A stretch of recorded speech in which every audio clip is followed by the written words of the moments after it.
피트니스 센터에서 한인 남성이 다른 한인 남성을 총으로 살해하는 충격적인 사건이 발생했습니다. 뉴욕시 공립학교가 9월 5일 일제히 개학합니다. 팀 월즈 주지사가 어제 민주당 전당대회에서 부통령 후보를 공식 수락했습니다. 퀸즈에서 가스점검 요원으로 위장해 2만여 달러를 훔쳐 달아난 2인조 강도가 수배됐습니다. 이상은 TKC 뉴스데스크 오늘의 주요 소식입니다. 아름다운 제품에서부터 아름다운 사회를 만들기까지 키스는 뉴욕에서 시작하여 현재는 전 세계 12,000명의 직원들과 함께 끊임없이 도전하는 기업입니다. 사람을 생각하고 존중하는 기업. 키스는 한인들이 사회의 주인공이 될 수 있도록 든든한 버팀목이 되겠습니다. 글로벌 뷰티 기업 키스. 시청자 여러분 안녕하십니까? 8월 22일 목요일 TKC 뉴스데스크 첫 소식입니다. 대낮에 피트니스 센터에서 한인 남성이 운동 중이던 다른 한인 남성을 총격 살해하는 충격적인 사건이 발생했습니다. 버지니아주 페어팩스 카운티 경찰국에 따르면 지난 20일 오후 1시 30분쯤 레스튼 지역 선라이즈 밸리 로드 선상에 있는 골드짐에서 43세 하태희 씨가 31세 최영준 씨를 총으로 쏜 후 도주했습니다. 현장에서 달아났던 하 씨는 경찰 추적 끝에 8시간 만에 검거됐습니다. FCPD 켄트 베일리 캡틴은 피해자와 용의자 모두 체육관에서 운동을 하고 있었다며 용의자는 피해자에게 다가가 그를 정조준한 자세로 여러 발의 총격을 가했다고 사건 당시 상황을 설명했습니다. 이에 베일리 캡틴은 용의자가 다른 사람에게 총격을 가하지는 않았다면서 불특정 다수를 향한 총기 난사가 아니라 피해자만 노린 것으로 보고 있다고 말했습니다. 사건 직후 경찰은 헬기와 K9 경찰견을 동원해 대대적인 수색 작업을 벌인 끝에 하태희 씨를 검거했습니다. 9월 5일 공립교 개학을 앞두고 뉴욕시 교육국이 개학 전 체크리스트를 공개했습니다. 오는 9월 5일 뉴욕시 학생들의 2024-25 가을학기가 시작될 예정입니다. 2024-25 학년도 가을학기는 예년과 비슷하게 9월 첫째 주 목요일인 5일 시작되며 6월 26일에 종료됩니다. 방학을 제외한 휴교일은 2024-25 학년도의 경우 총 14일입니다. 2025년 1월 29일 수요일은 설날로 휴교일에 포함됐습니다. 겨울방학은 12월 24일부터 1월 1일까지이며 중간 겨울방학은 2월 17일부터 21일까지입니다. 봄방학은 4월 14일부터 18일까지입니다. 모든 공립교 학생들에게 무료 아침과 점심이 제공되며 등하교를 위한 메트로카드와 셔틀버스 등이 제공됩니다. 뉴욕시 교육국은 학생들이 사전에 필요한 예방접종을 반드시 맞을 것을 권고했습니다. 전체 학사 일정은 뉴욕시 공립교 웹사이트에서 확인이 가능합니다. 팀 월즈 미네소타 주지사가 부통령 후보 수락 연설에서 자유를 향한 싸움을 이번 대선의 성격으로 규정하고 승리를 다짐했습니다. 자세한 소식 박채은 기자가 보도합니다. 사흘째 열린 민주당 전당대회에서 부통령 후보 수락 연설에 나선 팀 월즈 미네소타 주지사는 카말라 해리스 부통령은 강하고 경륜이 있고 준비가 돼 있다며 당원 2만여 명에게 대선 승리를 위해 힘을 합치자고 촉구했습니다. 고등학교 사회교사이자 미식축구 코치를 지낸 월즈 주지사는 코치 월즈이자 대선 후보인 해리스 부통령의 응원 단장으로서의 면모를 과시했습니다. 1 inch at a time, 1 yard at a time. One phone call at a time, one door knock at a time, one $5 donation at a time. We got 76 days. That's nothing. There'll be time to sleep when you're dead. We're going to leave it on the field. 월즈 주지사는 이날 해리스 부통령이 중산층을 위한 세금 감면과 처방 약값 인하, 주택 구입 지원 공약 등을 나열하며 미국인들의 자유를 위해 싸울 것이라고 말했습니다. 해리스 부통령의 단골 구호인 우리가 싸우면 이긴다로 연설을 끝맺은 그는 청중들에게 이긴다를 연호하게 했습니다. 또 월즈 주지사는 부인 그웬과 수년간 힘든 난임 치료의 시간을 보낸 뒤 얻은 첫째 딸에게 호프라는 이름을 붙였다며 호프와 거스, 그리고 그웬. 당신들은 내 세상의 전부라며 그리고 사랑한다고 말했습니다. 비언어성 학습장애와 주의력 결핍 과잉행동 장애, 불안장애를 앓고 있는 아들 거스는 저 사람이 우리 아빠요라고 외치며 눈물을 연신 흘렸습니다. 편안한 동네 아저씨 이미지로 표심을 파고들었던 월즈 주지사는 이날 연설에도 자신의 살아온 삶을 녹여냈고 가족이 함께하는 모습을 통해 따뜻한 가장의 인간적 면모를 다시 한번 부각했습니다. 민주당 전당대회 사흘째에는 빌 클린턴 전 대통령을 비롯해 낸시 펠로시 전 하원 의장, 오프라 윈프리 등 거물급 민주당 인사들이 나란히 연설에 나서 해리스 월즈 팀에 대한 지지를 호소했습니다. 이날 클린턴 전 대통령은 카멜라야말로 유일하게 이길 후보라면서 오늘부터 선거 당일까지 우리가 헤쳐나가야 할 많은 일이 있다며 끝까지 방심하지 말 것을 당부했습니다. 또 방송인 오프라 윈프리가 깜짝 등장해 카멜라 해리스 부통령에 대한 지지를 선언하기도 했습니다. 그는 이번 대선은 우리와 그들의 선거가 아니라 당신과 나의 선거이며 우리의 미래에 대한 선택이라고 목소리를 높였습니다. 그는 자유는 공짜가 아니라며 미국은 계속 만들어가는 프로젝트라며 이는 헌신을 요구하며 인생의 불안당들에게 맞설 것을 요구한다고 외쳤습니다.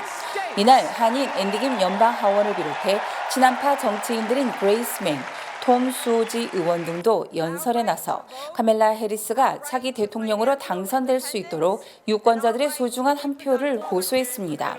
한편 전당대회 마지막 날인 오늘 해리스 부통령의 대통령 후보 수락 연설만을 남겨놓고 있는 민주당 전당대회는 절정으로 치달았습니다.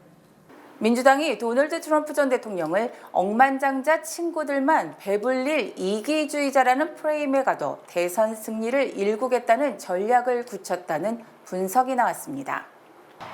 뉴욕타임즈는 21일 카멜라 해리스 부통령이 향후 선거운동 과정에서 트럼프 전 대통령을 어떤 프레임에 가두려 하는지가 민주당 전당대회를 통해 선명하게 드러났다고 보도했습니다. 과거 민주당 대선 후보들이 트럼프에 대항해 위험한 도널드, 인종차별주의자, 민주주의에 대한 위협 등의 고상한 용어를 사용한 것과 달리 해리스 부통령은 다른 방법을 시도하고 있다는 것입니다. 경쟁자의 인종차별적 발언을 부각하거나 민주주의를 위태롭게 한다고 몰아가는 대신 민주당이 유권자들의 공감을 얻을 수 있는 초상, 즉 트럼프가 자신과 억만장자 친구들만 챙기는 비열한 사기꾼이라는 점에 초점을 맞추고 있다는 분석입니다. 뉴욕타임즈는 해리스의 접근 방식이 선거일까지 지속될 만큼 내구성이 있는지는 지켜봐야 한다며 해리스의 끊이지 않는 행운에도 불구하고 경쟁은 여전히 팽팽하다고 전망했습니다. 오늘 오전 퀸즈 한 전기자전거 가게에서 올해로 두 번째 화재가 발생한 가운데 화재 진압 과정에서 한 명의 소방대원이 부상을 당했습니다. 오늘 오전 퀸즈 리치몬드 힐 자마이카 애비뉴에 위치한 킹스 일렉트릭 스쿠터에서 화재가 발생했습니다. 오전 2시 30분경 건물에서 시작된 화재로 인해 화염과 연기가 골목으로 쏟아졌습니다. 현장에는 90여 명의 소방대원이 투입돼 화재는 빠르게 진압됐습니다. 이 과정에서 한 명의 소방대원이 부상을 당했습니다. 조지 힐리 소방국 부국장은 리튬 이온 배터리가 화재의 원인인 것으로 추정된다고 밝혔습니다. 화재가 발생한 가게에서는 올해 초에도 같은 이유로 화재가 발생했습니다. 리튬 이온 배터리는 2019년부터 뉴욕시에서 733건의 화재를 일으켰으며 최소 29명을 숨지게 하고 422명이 부상을 당했습니다. 힐리 부국장은 올바르게 관리되지 않을 시 리튬 이온 배터리를 이용하는 전기자전거는 매우 위험할 수 있다며 뉴욕 시민들이 전기자전거 충전과 관련한 안전한 관리 지침을 반드시 준수해야 한다고 당부했습니다. 한편 뉴욕시는 배달원들의 미인증 전기자전거와 모페드를 안전한 장비로 교체해주는 $200만 규모 교환 프로그램을 발표, 내년부터 교환 작업에 돌입할 계획입니다. 퀸즈 한 가정집에서 가스 안전점검 요원으로 위장한 2인조 강도가 현금 약 $2만 빼앗아 달아나 경찰이 용의자를 수배 중입니다. 경찰은 20일 오후 퀸즈 리츠우드 한 가정집에서 가스요원으로 위장한 채 대범한 강도 행각을 벌인 2인조 강도의 영상을 공개했습니다. 20일 오후 2시경 퀸즈 게이츠 에비뉴와 프레시폰트 로드 부근 한 가정집에 가스 점검 요원 복장을 한 남성이 접근해 문을 두드렸습니다. 문이 열리자 그는 집에 있던 28세 남성에게 가스 유출과 관련해 집을 점검해야 한다고 주장했습니다.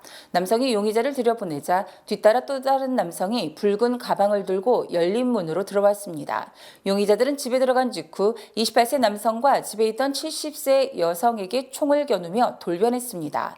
이후 현금 18,000달러와 금팔찌를 훔치고 어두운 새 SUV를 타고 유유히 도주했습니다. 경찰은 이번 사건으로 다친 사람은 없었다며 사회 기반 시설 직원 등으로 위장해 강도짓을 벌이는 사기 행위에 대한 시민들의 각별한 주의를 당부했습니다. 또한 반드시 아이디를 요구해 신원을 확인하고 사전에 고지되지 않은 방문을 의심하라고 덧붙였습니다. 뉴욕시경이 지난 20일 새벽 이스트 할렘 한 지하철역에서 52세 남성의 목을 찌르고 도주한 남성을 공개 수배, 남성의 개찰구를 넘어 도주하는 CCTV 영상을 공개했습니다. 경찰은 20일 오전 3시 35분경 이스트 할렘 96번가 렉싱턴 애비뉴 지하철역에서 30대 추정 남성 용의자가 52세 남성의 목을 찌르고 도주했다고 밝혔습니다. 경찰에 따르면 용의자는 6번 열차 승강장에서 52세 남성에게 접근했으며 짧은 말다툼 끝에 용의자는 남성의 목을 알 수 없는 물체로 찌르고 도주했습니다. 공개된 영상에서 용의자는 초록색 상의와 붉은 하의를 착용하고 오른손에 흉기를 쥔 채 빠르게 개찰구를 넘어 역 밖으로 도주하는 모습을 볼 수 있습니다. 피해자는 오른쪽 목의 출혈로 인해 인근 병원으로 이송됐으며 생명에는 지장이 없을 것으로 보인다고 경찰은 밝혔습니다. 경찰은 용의자를 수배 중이며 시민들의 적극적인 제보를 당부했습니다. 카멜라 해리스 부통령이 가상화폐 산업의 발전을 지원하는 정책을 지지할 방침입니다. 21일 블룸버그 통신에 따르면 브라이언 넬슨 캠프 정책 선임 고문은 민주당 전당대회에서 해리스 부통령은 신흥 기술과 그런 종류의 산업이 계속 성장할 수 있도록 보장하는 정책을 지원할 것이라고 밝혔습니다. 이런 해리스 캠프의 방침은 친 트럼프 성향으로 기울어지고 있는 가상화폐 진영을 적극적으로 공략하기 위한 것으로 풀이됩니다. 도널드 트럼프 전 대통령은 미국이 가상화폐 산업을 수용해야 한다는 입장을 견지하고 있습니다. 해리스 측은 가상화폐 산업에 안전장치가 필요하다는 입장을 유지하면서 업계에 구애의 손짓을 보내고 있습니다. FTX 등 대규모 파산 사태의 영향이 여전한 만큼 안전장치를 두면서도 산업 성장에 도움이 되는 정책을 지지하겠다는 보다 진일보한 입장을 내보인 셈입니다. 공화당 대선 후보인 도널드 트럼프 전 대통령이 피격 사건 이후 한 달 만에 처음으로 야외 유세에 나섰습니다. 21일 트럼프 전 대통령은 경합주인 노스캐롤라이나의 애슈버러의 야외 행사장에 마련된 무대에 등장했습니다. 수천 명의 지지자들이 모인 이날 유세장에서 가장 눈에 띈 것은 무대 앞뒤로 설치된 대형 방탄 유리였습니다. 비밀 경호국이 트럼프 전 대통령 퇴임 후 야외 연설 현장에 방탄 유리를 설치한 것은 이번이 처음입니다. SS는 지금껏 현직 대통령일 경우에만 방탄 유리로 보호 조치를 취했습니다. 퇴직 대통령인 트럼프 전 대통령의 무대에 방탄 유리가 설치된 것은 지난달 13일 그를 겨냥한 암살 시도 이후 SS의 경호 실패에 대한 비판 때문입니다. SS는 이날 유세 현장에 대한 경호를 대폭 강화했습니다. 주변 건물 지붕 등에는 경호팀 소속 저격수가 배치됐고 유세 현장 전반을 감시하기 위한 드론이 운용됐습니다. 테러범의 무인기 공격 등을 막기 위한 방공 시스템도 가동시켰습니다. 이와 함께 SS는 경호 범위 바깥에서 시도될 수 있는 중장거리 공격을 차단하기 위해 대형 트럭 등을 동원해 차단막을 만들었습니다. 트럼프 전 대통령은 오는 11월 대선까지 남은 선거운동 기간 야외 유세의 경우 방탄 유리가 설치된 무대에 오르게 될 전망입니다. 미국이 현재 수많은 곳에서 동시다발 위협에 직면했다는 연방수사국 수장의 경고가 나왔습니다. 크리스토퍼 레이 FBI 국장은 22일 보도된 AP통신 인터뷰에서 수많은 위협이 복합적으로 한꺼번에 증폭될까 봐 우려스럽다고 말했습니다. 레이 국장은 구체적으로 이 같은 위협이 어떤 것인지 직시하지는 않았지만 앞서 FBI는 테러리즘뿐만 아니라 중국발 스파이와 지식재산권 탈취, 외국의 선거 개입 등의 경계를 끌어올려왔다고 AP는 전했습니다. 레이 국장은 앞서 FBI가 미 대선 캠프 해킹 배후로 이란을 지목한 것과 관련해 이에 대한 수사 범위로 대선 후보, 선거 캠프, 선거 체계를 겨냥한 사이버 공격이 포함됐으며 민간 부분의 협조가 필요한 상황이라고 밝혔습니다. 그러면서 그것이 선거 개입 위협인지 아니면 다른 형태의 위협인지 알아낼 능력을 확보하기 위해서는 파트너십이 중요하다면서 두 개의 조각을 붙여 큰 그림을 보기 위해서는 파트너와 서로 정보를 공유해야 한다고 말했습니다. 레이 국장은 이어서 FBI가 주별, 지역별 사법당국의 파트너와 협력을 강화하고 있으며 사이버 안보와 지식재산권을 겨냥한 위협에 대응하기 위해 기업과 학계와도 협력을 타진 중이라고 덧붙였습니다. 미주 최대 한인은행에서 이제 아시아계를 대표하는 은행으로 도약하는 희망을 설계하는 전문가들의 은행, Bankers, Experts, Neighbors, 뱅크 오브 호프가 지원합니다. 주요 단신 전해드립니다. 연방노동부는 지난주 신규 실업수당 청구 건수가 23만 2천 건으로 한 주 전보다 4천 건 증가했다고 22일 밝혔습니다. 뉴저지 한인 밀집 지역을 포함한 선거구를 대표한 친한파 빌 파스클의 연방 하원 의원이 21일 향년 87세로 별세했습니다. 21일 뉴질랜드 한 고속도로에서 승합차와 반대편 차선에서 오던 사륜 구동차가 충돌해 한국 스키 국가대표 소속 3명이 숨지고 1명이 크게 다쳤습니다. 이탈리아 시칠리아 시민보호국은 21일 갑작스러운 폭풍으로 시칠리아 앞바다에서 침몰한 슈퍼 요트 내부 수색 작업 중 사체 5구를 발견했다고 밝혔습니다. 21일 연방도로교통안전국에 따르면 테슬라는 2016년식 모델 X의 루프 조각이 차량에서 분리될 수 있는 문제로 해당 차량을 리콜합니다. 미국인들의 절반이나 자신의 신용카드 APR 연 이자율이 얼마인지 모르고 쓰고 있는 것으로 조사됐습니다. 미국에서 차량 소유에 대한 비용 부담이 커지면서 운전을 포기하는 G세대가 늘고 있는 것으로 나타났습니다. 20일 월스트리트 저널에 따르면 연방도로교통국의 조사 결과 운전면허 소지자 가운데 19세 비율은 1983년 87.3%에서 2022년 68.7%로 감소했습니다. 린다 토머스 그린필드 주 유엔 미국 대사가 21일 열린 안전보장 이사회에서 가자지구 휴전과 인질 석방 협상이 가시권에 들어왔다며 15개 회원국에 팔레스타인 무장정파 하마스가 미국의 가교 제안을 받아들이도록 압력을 가할 것을 촉구했습니다. 날씨 전해드립니다. 금요일인 내일은 맑겠습니다. 내일 낮 최고 기온은 82도, 밤 최저 기온은 66도입니다. 해 뜨는 시각은 오전 6시 13분, 해 지는 시각은 오후 7시 41분입니다.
한미중교회와 늘푸른 농장이 오는 12일 목요일 한인사회 어르신들을 위한 제18회 경로대잔치를 개최합니다. 뉴욕과 뉴저지, 펜실베니아 등에서 700여 명이 함께하는 이번 행사에는 연예인 초청 공연 및 노래자랑, 경품 뽑기 등 다양한 이벤트가 진행됩니다. 반드시 9월 5일까지 사전 등록이 필요합니다. 가을 소풍 경로대잔치에 한인 여러분들의 많은 관심 부탁드립니다. 뉴욕지구 한인교회 협의회가 오늘 23일 금요일부터 월요일까지 나흘간 할렐루야 뉴욕 복음화 대회를 개최합니다. 이번 대회는 퀸즈 프라미스 교회에서 김홍양 목사를 초청해 희년을 자유하라라는 주제로 개최됩니다. 또 같은 시간에 임지훈 목사가 진행하는 어린이 할렐루야 대회도 진행됩니다. 다 함께 예배드리며 축복을 나누는 이번 대회에 많은 참여 부탁드립니다. 이상으로 8월 22일 목요일 TKC 뉴스데스크를 마칩니다. 시청해주신 여러분 고맙습니다.